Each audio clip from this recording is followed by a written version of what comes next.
Bonjour, aujourd'hui nous allons expliquer l'écosystème Hadoop, ses objectifs, fonctionnalités et l'architecture HDFS.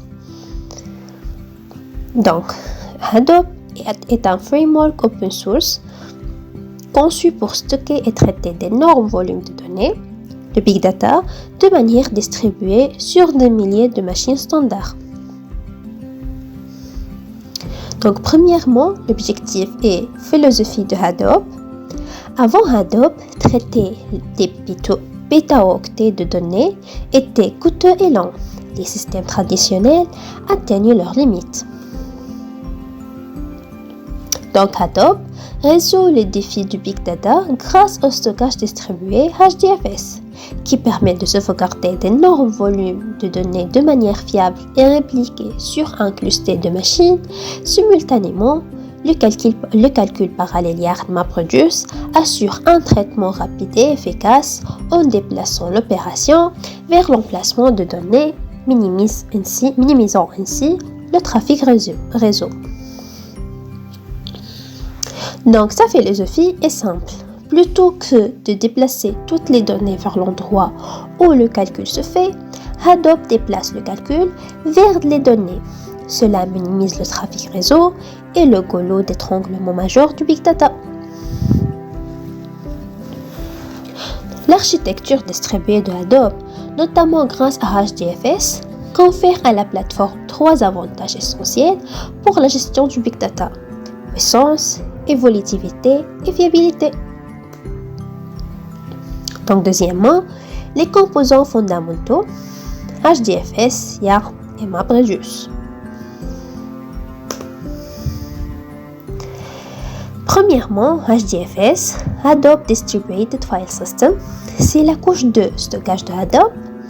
Il prend en charge de très grands fichiers en les découpant en blocs et en les répartissant sur les nœuds du cluster. Grâce à la réplication selon 3 copies, il garantit la fiabilité et la tolérance aux pannes. Concentrons-nous sur HDFS. Il utilise une architecture maître-esclave. Deuxièmement, YARN, Yet Another Resource Negotiator. Donc, c'est le gestionnaire de ressources et le planificateur du cluster. Il alloue les ressources, CPU, mémoire, aux applications des utilisateurs et gère l'ordonnancement de leur exécution. C'est l'équivalent du système d'exploitation du cluster, permettant à divers moteurs de traitement, pas seulement MapReduce, de coexister. Donc, troisièmement, MapReduce, c'est le modèle de programmation historique pour le traitement des données en parallèle. Sa fonctionnalité, c'est décompose une tâche de calcul en deux phases principales.